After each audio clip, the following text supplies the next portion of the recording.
एक रोज मैं घर पर अकेली थी। तभी मेरे ससुर मेरे कमरे में आ गए और मेरे साथ जबरदस्ती करने लगे। मैंने कहा, ससुर जी, यह आप क्या कर रहे हैं?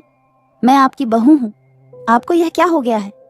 मेरे ससुर ने जो मुझसे कहा उसे सुनकर मैं दंग रह गई। बोले, मैं वही कर रहा हूँ जो मुझे बहुत पहले कर लेना चाहिए था, लेकिन तुम्हारी सास घर पर ही बनी रहती है। लेकिन आज मौका मिल गया है तो मैं कैसे जाने दूं? तुम्हारे साथ संबंध बनाने के लिए मैंने कितना कुछ किया है। मैंने जानबूझकर तुम्हारी शादी अपने बेटे से कराई। मुझे उस वक्त में पसंद आ गई थी जब मैंने तुम्हें पहली बार अपने घर के सामने खड़ा देखा था। तभी से मैं तुम्हारे रिश्ते के लिए पीछे पड़ गया और तुम्हारे घर वाले इतने गरीब थे कि मेरे जैसे अमीर खानदान में शादी करने के लिए तुरंत मान गए और मैंने अंधे होने का नाटक किया। मैं भविष्य में कभी भी तुम्हारे साथ संबंध बना सकूं और जब तुम यह बात किसी को बताओ, सुबह तुम्हारी बात पर विश्वास ना करे और मैं मजे से तुम्हारे साथ गलत करता रहूं। तुम्हारे साथ संबंध बनाने का यह मेरा शादी प्लान था।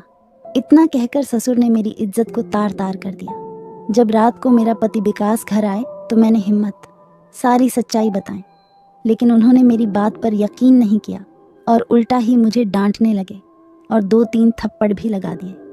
मेरे ससुर रोज ही अनैतिक तरीके से संबंध बनाने लगे। यह सब दिन ब दिन बढ़ता गया, लेकिन कहते हैं ना कि रात जितनी काली होती है सवेरा उतना ही नजदीक होता है। कुछ दिन बाद मेरे घर मेरी मेहनत अपने पति के साथ इस पार से उस दिन मैं और मेरे ससुर के अलावा घर पर कोई नहीं था। घर का मेन गेट खुला था और मैं अपने ससुर की हवस की आग मिटाकर रोते हुए उनके कमरे से बाहर निकल ही रही थी कि अचानक मेरी ननंद ने ससुर के कमरे से निकलते देख लिया। उन्हें लगा कि मैं ससुर के कमरे से काम करके निकली हूँ।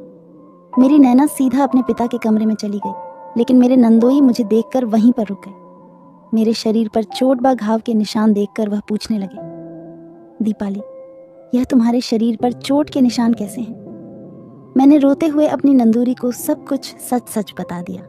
नंदोई ने कहा, तुम चिंता मत करो, हम लोग तुम्हारे ससुर के खिलाफ रिपोर्ट दर्ज कराएंगे। अगली सुबह मैं भाई के साथ पुलिस स्टेशन गई और पुलिस मेरे ससुर को पकड़कर अपने साथ ले गई।